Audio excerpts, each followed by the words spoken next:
Salam. Puasa. Ada puasa. Puasa.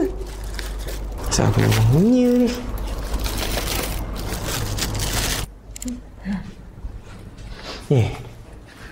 Siapalah pula order makanan tengah-tengah hari bulan-bulan puasa ni? Akulah yang order.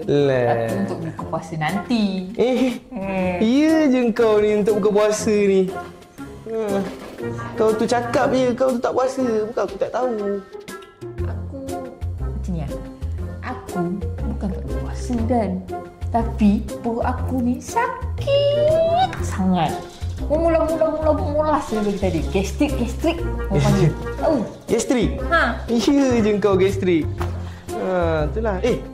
Tapi kan tadi kenapa muka brother rider tadi kan macam muka bos kita Lanjut dua serupa. Kita mana tahu. Entah. Okey kot. Ni aku ambil Okey, silalah kau pergilah makan, bukalah puasa kau awal. Kau kan nak pergi panaskan. Kau kan Bye. ada. Kau kan gastrik.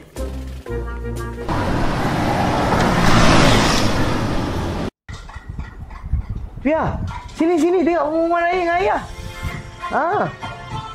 Ni. Betul. Okey, nampak ya? Tunggu. Dah nak raya dah ni kita, Pia.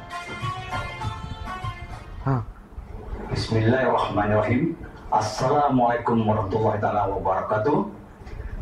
Bagi menyempurnakan titah perintah ke bawah Duli Yang Maha Mulia Sultan, Kita raya bila? telah diperkenankan oleh rakyat jelata, maka adalah dengan ini Ni biar. isytiharkan Kita punya raya. hari raya puasa bagi negeri di seluruh Malaysia ialah pada hari Isnin 1 Syawal 2020. Yeay, raya!